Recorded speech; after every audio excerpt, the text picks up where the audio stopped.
WNST often that I use the word fiasco in regard to the Ravens, and it's funny because, Luke, you and I were sitting, I believe it was in Indianapolis a few weeks ago, discussing the Broderick Thomas fiasco of 1997 with Marvin Lewis. But it's been a long time since the Ravens have had Oriole-esque sort of signings. Luke Jones, of course, our Ravens and Orioles historian, and I'm going to leave this one at your lap and let you put into perspective how Ryan Grant failing his physical. By the way, maybe the best thing that's ever happened to the Ravens, but a very, very strange week at Owings Mills, Lucas.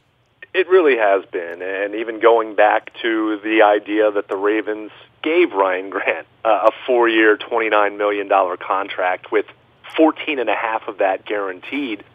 Well, the Ryan Grant era is over. Before it even started, the Ravens found an issue with his ankle, and the deal just never came to fruition then, which is why anytime a deal is announced, it's pending physical until the contract has been officially signed.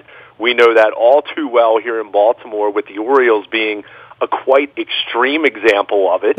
I was going to ask you, did somehow Steve and, Pete exchange? Well, I don't want to blame this on Andy Tucker or Leanne Curl because I like them too much, Well, so.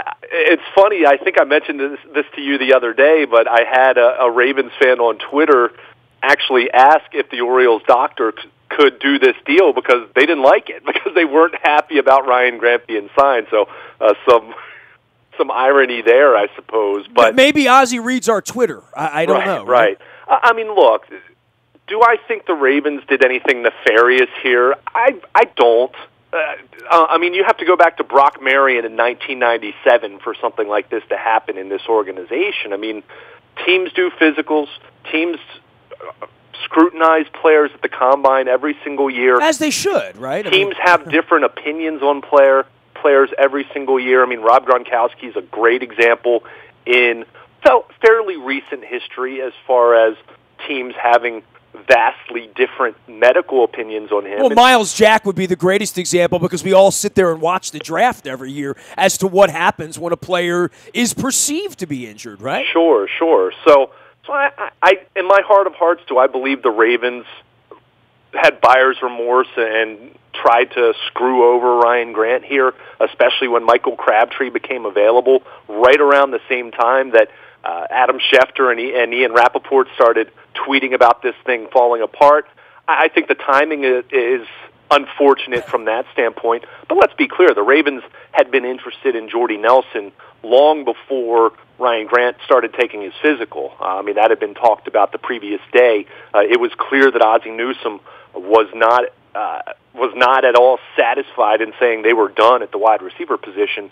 But this is a bad look, and this is something that even if you do everything right, and even if their concerns are completely legitimate, and even if they feel that Ryan Grant has a degenerative issue in his ankle or whatever it might be, and we don't know the details, and we won't necessarily find out all the details there, and I'm sure he's going to at least go somewhere else and take a physical, and that other team might pass him with flying colors. But when you're talking about an organization that, let's face it, has missed the playoffs 4 out of 5 years, has not been effective on offense, the shine is off the apple as it relates to Joe Flacco being a Super Bowl MVP. This isn't a team that's considered a destination for offensive players. Let's just call a spade a spade. That's the truth. So any more than the Orioles are a destination for pitchers at this point. Right. So when something like this happens, even if you're being completely honest, and even if you have full integrity here, and even if the Ravens doctors and medical team that conducted the physical have every right to be skeptical and to say, no, we can't do this deal, you know there's fallout because agents, and I don't need to tell you this, agents are very spiteful, very proud, very egotistical people. It's why they're so good at getting the money that they get for their clients. But all it takes now, and look, Ozzie Newsome, Eric DaCosta, the Ravens front office, has a very good reputation around the league. I think they're going to get the benefit of the doubt from 99% of agents and potential free agents. You'd hope so. You'd hope so. I mean, but the timing of all of this will always leave a little shadow along with this deal. And it'll remain to be seen whether Ryan Grant goes and gets a deal this weekend from somewhere else that is similar money, which I doubt, which I think we all doubt, right. and then goes and performs. I mean, when Peter Angelo shoots down Aaron Seeley and he goes out and pitches for a couple more years, then you say, well, that's a nefarious thing. When he doubts the guy that went down to Tampa and his arm blew out 3 months later, Balfour, right? Grant Balfour. Yeah, then you say, oh, okay, well, then, maybe not so. But, on Ryan Grant, I'll tell you this, we'll all be following his career here now, won't we? I think that's very apparent. And, to get back to the point, even if 99% of agents and future free agents, and look, I don't think, even if there is fallout here, I don't think it's long-lasting fallout. It might be the next year or two, assuming they don't fail anyone else on a physical. Now, Michael Crabtree coming in for a visit, or if they get Eric Ebron in the building, or any other free agent here over the next week or two, if they fail another physical, then you start to wonder, and then the smell test it's a little more scrutinized than it already is. But all it takes is one free agent, one agent to say, you know what?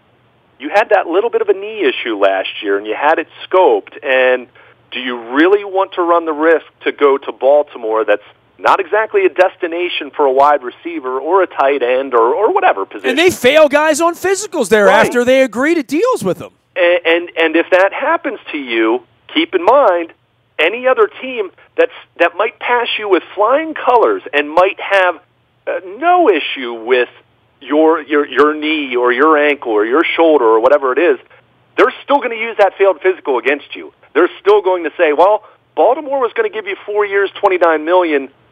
They're not. We like how your ankle is, but how's 3 years, $15 sound? And that's a problem for an agent and a prospective free agent. So my point is, even if the Ravens completely did the right thing here from their point of view, from the standpoint of you don't just want to give money away if you really feel that there's a significant issue. And keep in mind, this whole legal tampering period, this is the problem of having this without being able to consummate a deal and have a free agent come in and come in and you get an idea of where their medicals are and all of that. It's kind of an accelerated process here this week until the signing period began. That's another tentacle to this issue. But again, even if the Ravens are completely 100% full integrity here in how they acted, and I think they were, I'd like to give them the benefit of the doubt there because this is the first time this has happened to them in 21 years. Well, the point is you're giving them the benefit of the doubt. Perhaps I will, too, in the way you gave Chase Utley the benefit of the doubt or whomever else, right? You go back and you say somebody else won't, right? Right. So I guess the point here is somebody else down the line, agent-wise, won't be giving them the benefit of the doubt. And for all of us in the baseball world, we saw the Orioles for 20 years do this repeatedly, and then all of a sudden they couldn't get a general manager, and all of a sudden they can't, 20 years later, still looking to get a pitcher not named Jimenez. And then they sign Jimenez, and you wonder why. Well, this is the only place that was willing to, that was willing to give money. Right. And you get what you pay for a lot of times. And look, I was not a Ryan Grant proponent. You can go to the buyatoyota.com audio vault and listen to that. I mean, both of us bitching about it for 48 hours. So I'm kind of okay with it, but you still don't have a wide receiver. Let's start with that. And maybe this is, let's blend the conversation because we could beat this. We're going to be beating this horse for months, right? How this relates to Brandon Williams, how this relates to now a relatively plump, juicy open cap number for the Ravens as we awaken on Friday morning and start the weekend, right? Yeah, I mean, this is a case that, they have a pretty decent chunk of salary cap space. My rough calculations have them somewhere in the neighborhood of 12 to 13 million in cap space now with Ryan Grant's deal not going on the books. Keep in mind, John Brown, and I do want to point this out because it kind of got lost in the wash. Here, John Brown's the guy who has sickle cell trait and has had the injury issues the last couple of years. He passed his physical. That was on the transaction sheet on Thursday. He didn't pass the Twitter physical. Yeah, exactly. So there's some real irony there that he passed the physical and is fine, albeit 1 year, $5 million contract. And Ryan Grant, who has not missed a game in his career, did not pass, and that deal falls apart, null and void. But they have some cap space here. I mean, they don't have an abundance of it, but they certainly can make a move here, whether it's Michael Crabtree, whether you're talking about Eric Ebron, who I know has some other visits lined up, but I know the Ravens do have some interest here.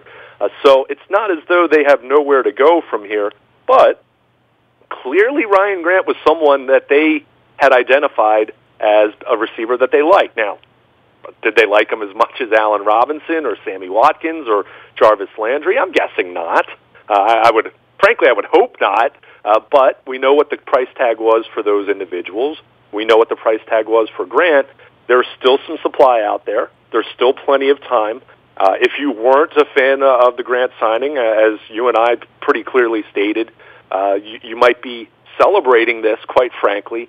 But just keep in mind, there are some unintended consequences when something like this happens, and you do have to remember this could hurt the Ravens' perception a little bit with any other player that, frankly, has had some injury issues over the last couple years, or any other player that is just on the fence about joining the Ravens to begin with, because they know what the history here is, and they know that Marty Mornhinweg is the offensive coordinator, and they know that it's a head coach on the hot seat and a quarterback that's kind of sort of approaching the hot seat, even if he's not really there yet, contractually speaking. So I just think, I don't think it's a disaster, but it's just not a good look. And it's really unfortunate because, hey, the Ravens clearly liked Grant. I mean, they liked him enough to give him $14.5 million guaranteed, or they were prepared to. So that fell through. You have to go to, and if he was, let's say he wasn't their plan A, but he was their plan B or plan C, now you're kind of on the plan D. Well, if it's Michael Crabtree, he's a much more accomplished receiver, even though I'll remind everyone, he's coming off of an off year with numbers not terribly far off from what Jeremy Maclin did his final year in Kansas City. So that's just something to keep in mind. I like Crabtree. I think he's still a guy who can be a nice red zone threat, a nice third down receiver. Still caught 8 touchdowns last year, but clearly they had a plan in place. Whether you agreed with that plan or not, plenty of people were not happy with that signing. But you move on now.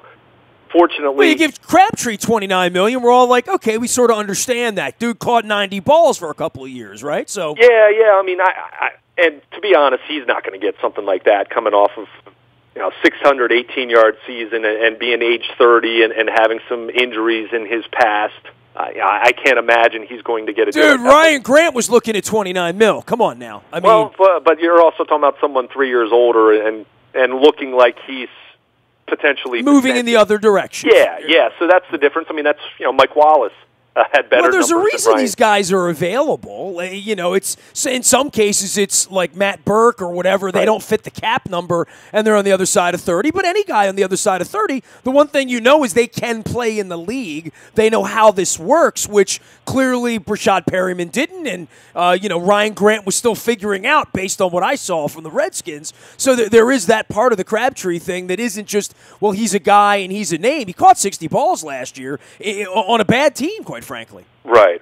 So, I think Crabtree could certainly help them. I think there are other receivers that are either available right now or could still come available that I think that can help them. So I don't think this is a disaster from a roster-building standpoint, but even if they did everything right, and even if they had full integrity here and it wasn't buyer's remorse as people are speculating about, and certainly the timing looked a little fishy when Adam Schefter's reporting basically right before this news broke that Crabtree was coming to Baltimore. The timing of it does look a little fishy.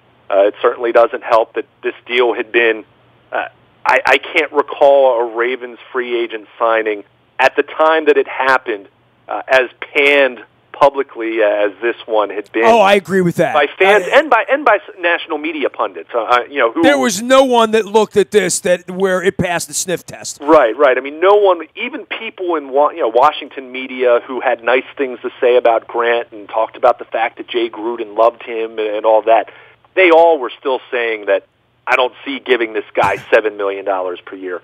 So when you have that kind of perception that's out there anyway, and then something like this happens, even if something short of his ankle falling off after the season ended. I mean, it's even something extreme. You're still going to have people that are doubting it. You're still going to have some people who are very much scrutinizing it. But just to give some context here, I did go back because you can go to the Redskins' official website right now and click on their injury reports from the end of last season. He showed up on the Week 15 injury report with an ankle issue, was limited in practices, was listed as questionable. Of course he played because the guy's never missed a game in his career. And then Week 16 and Week 17, he was full go in practices, was still listed with that ankle. So it was clearly something. It was enough that the Redskins had listed him on the injury report over the final 3 weeks of the season as having an ankle issue. So this isn't something that the Ravens just completely made up. And we'll see. I mean, we'll see if his representation, tries to file a grievance or anything like that, or if they don't, then maybe there is a very legitimate issue there, and they have to try to regroup and hope that some team, whether it's Washington, whether it's someone else, will still give him a deal, and it's not going to be $29 million. I can pretty much guarantee that much, but you hope for his sake that some team clears him. You hope that for his sake that he's still compensated because this is a guy that's a fifth-round pick, has gotten better, certainly was well-liked in Washington, and this is just an unfortunate situation. It's unfortunate for the Ravens because they miss out on a player that they wanted to have. Well, they didn't hang on to him for 48 hours, right? I mean, so he's going to go back out in the market the same way Ryan Jensen's running around and the rest of these guys. I don't know that it's the screwing with him is he's damaged goods. That's the screwing with him. Sure. And I mean, let's face it, other receivers have signed. And I know that there were other receiver deals that were reported before the Ravens deal with Grant, but certainly there has been money that's been handed out at that position and quite a bit of it already. So it hurts his value. Again, whether you believe the Ravens have full integrity or whether you think the Ravens, there was some chicanery going on here when they realized that, oh, wait, maybe we paid too much for this guy, or we like Michael Crabtree better. Even if you're that cynical about this, either way, this certainly hurts Grant. And you feel for him from that standpoint because this is a guy who hasn't been paid real money at the NFL level. So we'll see how this plays out for both sides. And from the perception standpoint moving forward, if you're a Ravens fan, not that you're rooting against Grant, but if he does go somewhere else, and he does become an 1,100-yard receiver, as I'm hoping the Ravens were envisioning, to give him that much of a financial commitment initially. If he does do that, then everyone's going to or maybe not fans, because I think most people will move on from a fan standpoint, but agents won't forget that, especially if they have a client at some point here over the next couple of years who's being courted by Baltimore but might have some kind of an injury issue because perception is reality when it comes to stuff like this, and we've talked about it. Even with the Orioles, they proved to be right about Grant Balfour. They proved to be right about a number of individuals. Well, they were clearly right on Xavier Hernandez. He never threw another pitch, which was the original thing to piss the old man off. So. But even if you're right about those things, and even if you were smart not to give out that money, there's still some fallout. There's still some unintended. Yeah, his agent's Roger Clemens and Andy Pettit's agent later on, and they're not coming here, right? Yeah. So in the case of the Ravens, if the Ravens were coming off of their Super Bowl season, or if we flipped this and the Ravens had made the playoffs 4 out of the last 5 years, I don't think this would be near the issue that it potentially could be. And again, I don't think it's a crisis. I don't think it's Armageddon for them. But it might have been a crafty move on their part if there was chicanery, right? Or even if there wasn't chicanery, it's better to not sign a damaged player. So if I'm putting on my purple hat, I'm saying either way, a deal's a deal, and there was no deal, and we brought you in, and we didn't like what we saw, and that's that, and it was a lot of money, and that's business. And if that's the way it is, okay, fair enough. And if it's, Crabtree was available, we don't have to sign this guy, then, we gave him too much money, and we have buyer's remorse. I mean, either way, if you're the Ravens, I think you're a winner unless Ryan Grant becomes the next star of the Kansas City Chiefs or whatever. I don't know. I'm making that up. Yeah, I mean, but if it is simply buyer's remorse, and I don't think it is, then then that's that as much as we've criticized the Orioles for doing these types of things, then they're right in the same boat then. Because, hey, you agreed to the deal. No one put a gun to your head and said you had to give them $14.5 million guaranteed. If you're backing out of that 48 hours later just because, and you're going to use this as an excuse, and again, I don't think that's Luke, the case. what I'm wondering is who was second place? Like, who were they negotiating? I mean, I wonder this with Chris Davis. I think with Ryan Grant, who was going to give him $14 million guaranteed for the productivity he's had? I mean, I maybe John Gruden. I don't know. Maybe Jay's brother loved. I'm making that up. Because I don't think he would. Because I think all of us and the University of Twitter and the NFL and so everybody looked at it and said, "What?" Yeah, this really did feel like it was a case of a team trying to be aggressive, understanding other receivers of a similar ilk as far as not having a great, a track record, not having a slew of catches or career yards. It really did feel like, okay, and from what I understand, there were some other teams interested. I mean, it's not like this guy was just completely out there. Interested because he's the next guy up. But to give him that kind of money, I don't know. Exactly. I mean, this kind of reminds me like when Angelo's like, the Yankees got who? Get Bobby Bonilla on the phone. I want Bonilla. Let's get him. Well, it's just look at this recent offseason. Instead of pursuing Alex Cobb or Lance Lynn, they signed Andrew Kashner, and they kind of bill Andrew Kashner, at least to this point. Alex Cobb's still out there, and I even joked on Twitter, the Ravens should just end all this nonsense and sign Alex Cobb and just get that starting pitcher. Hey, while we're on the baseball thing, the kid's in free. Kashner having, looking like Man Mountain Mike out there, and his name's not Sutcliffe. Boy, it's very apparent the old man's not running the team all of a sudden, isn't it?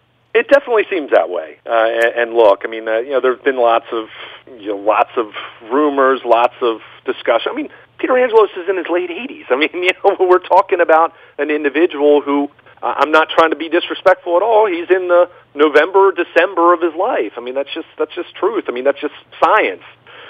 So it does feel like there's a little bit of a changing of the guard going on, and what that means moving forward will be very interesting on a number of levels.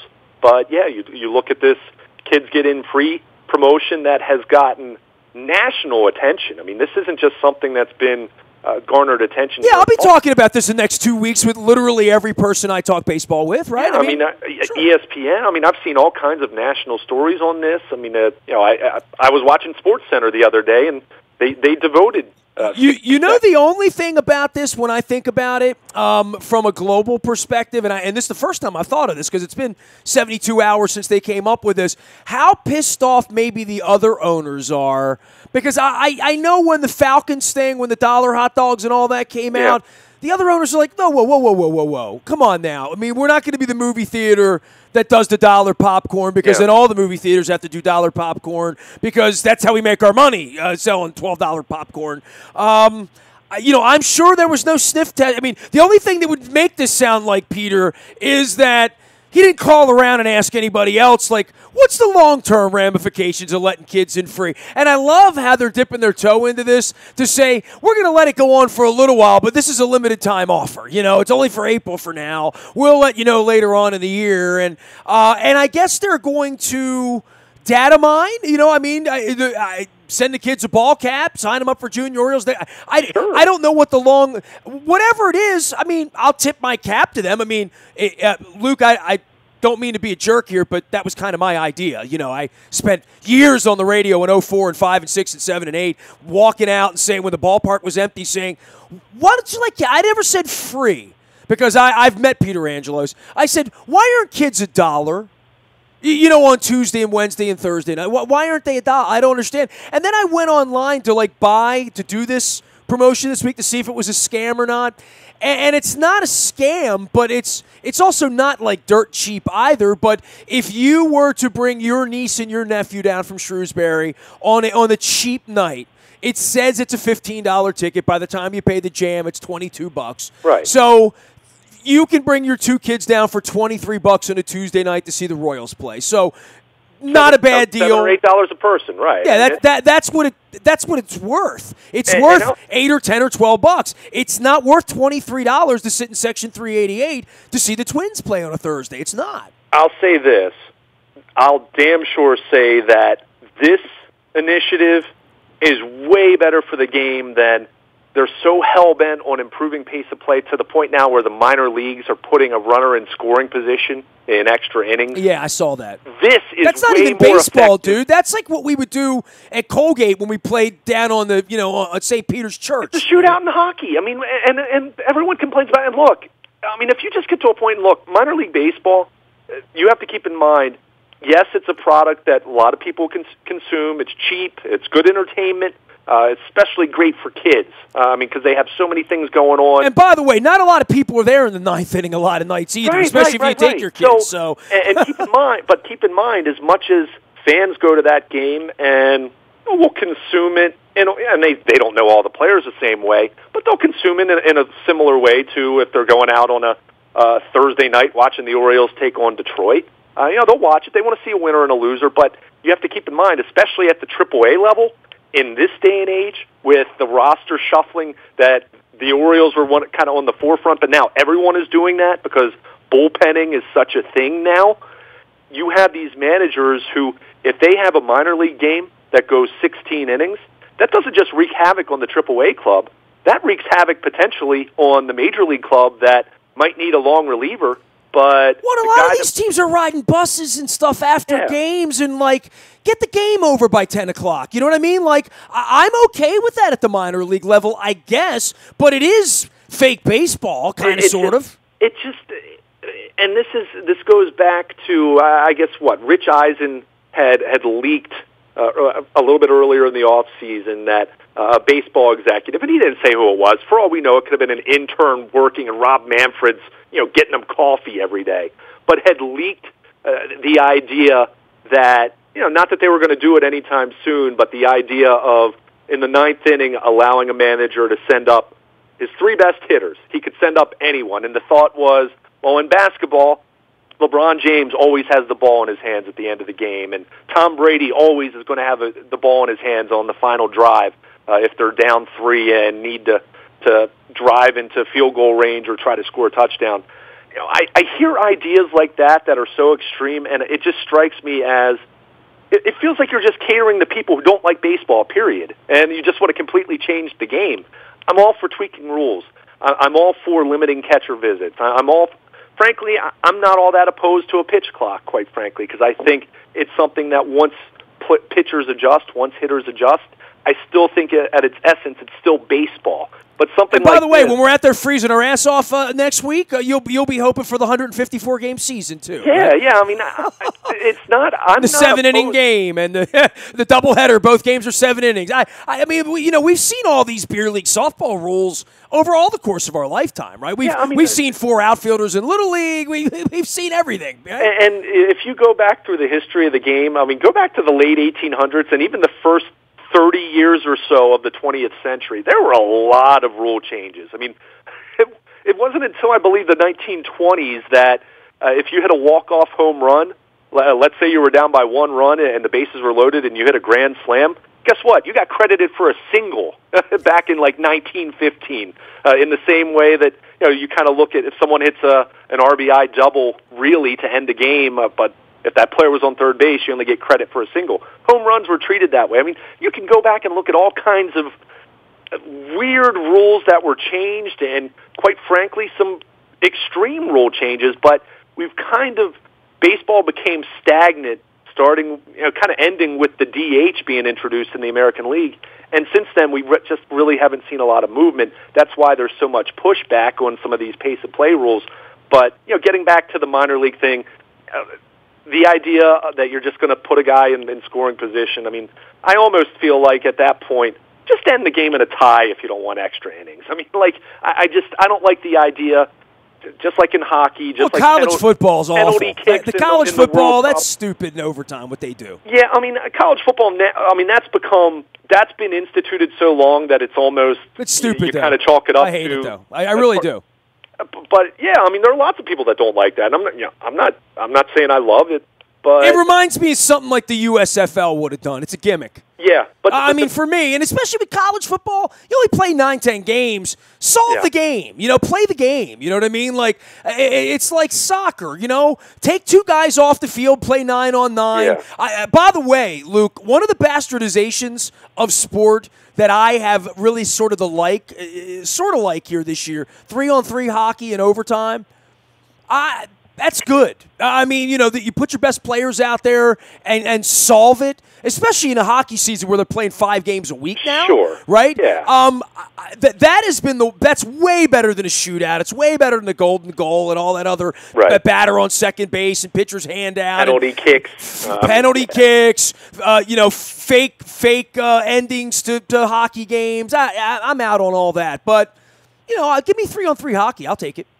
Yeah, I would agree with you, and I'm not a big hockey guy, you know that, but I know lots of people who feel the same way, and it certainly leaves for a much more open playing surface for guys to maneuver and try to light the lamp and end the ball game. So I think bringing this back full circle, though, if you want to improve this game and more so for its future, I love the initiative the Orioles are introducing here. I hope it works. I hope people have good experiences, not just because I love Baltimore and I want to see baseball continue to not thrive, but at least survive and do well here. Isn't it funny? You just used the word survive, dude. Whoa. Boy, that's next week's conversation, right? Well, you wanted to survive. I know it's not thriving right now from an attendance standpoint because, even with them being good the last 5 to 6 years. That's a word I haven't heard around here in regard to baseball since 1980. Literally. I mean, survive should be. That's a fine word. I agree with you. Survive would be it. And I'm not talking even so much short-term, meaning the next 5 years. I'm talking about the health of the game in general, and certainly because I'm invested in Baltimore and I grew up an Orioles fan. Anything that can help them long-term, anything that's going to cultivate more fans in Baltimore and in baseball around the country and around the world, I'm for that. So I don't want to completely change fundamentally what the game's about. With some of these extreme rule changes that are sometimes thrown out there. But I'm okay with tweaks, and I'm certainly more than okay with giving kids under the age of 10 a chance to go see a ball game for free. And, that adult's still going to be paying full price, but you average that out with the 2 kids they're allowed to bring in free. That's a very reasonable product then, and you just hope, maybe not so much in 2018, but you hope moving forward that the Orioles get themselves back on track and get back to at least where they were from 2012 through 2016. And the minute they start charging kids again, it's going to be an S-storm.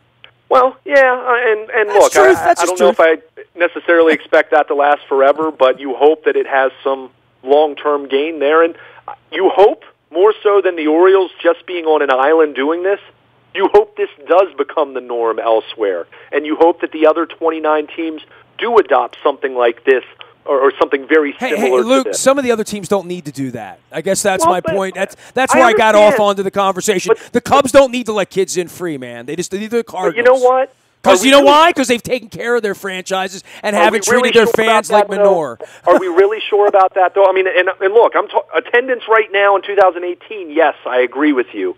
But if we really want this game to grow and to maintain and to continue to thrive when you and I are long gone and we're talking about, grandkids and great-grandkids and great-great-grandkids, and we want the game to still be around then and still be relevant and popular, then I think you could make an argument that every team does need to be thinking about stuff along these lines. Average age 58, dude. Average age 58. And that's the same everywhere. I don't think that's. I think you're going to find that median age to be very, very similar, whether it's the Yankees or whether it's the Tampa Bay Rays.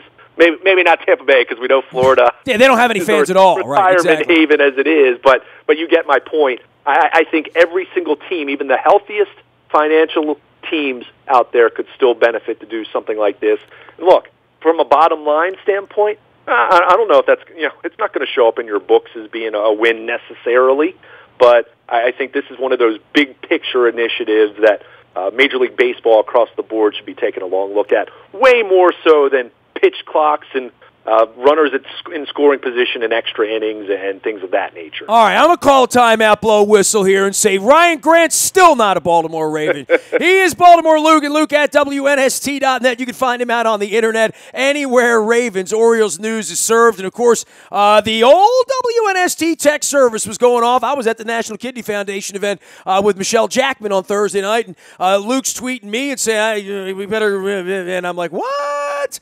So, yeah, we're first on it. It's all brought to you by our friends at Coons Ford, Security Boulevard. Dennis Colatzos was here on Thursday before the Ryan Grant fiasco. He'll be back next Thursday getting you ready for the draft, March Madness, opening day. Don't forget, head coach Barry Trotz will be joining us at Michael's Cafe in Timonium. It's 27 years in, and Michael's of Timonium is now sponsoring WNST. We're coming out to the deck. It's the 29, 34 years they've been there now. So make sure you join us. Corner York and Timonium. You know where Michael's Cafe is. Come on in for the crab cakes. I've never had one of the steaks there. I always see prime steaks, but I always get the crab cakes there because that's what I get when I'm there. And I've learned to get the split-level soup, which you need to know about as well. 29th, after opening day, 7:30, head coach Barry Trotz. Come rock your red. Ed Frankovic will be joining us as well. We'll be talking a ton about the Caps and playoffs and Stanley Cup. This is head coach Trotz's last appearance before the playoffs. So join us on the 29th at Michael's Cafe. All right, all of our WNST programming brought to you by Howard Bank, a relentless commitment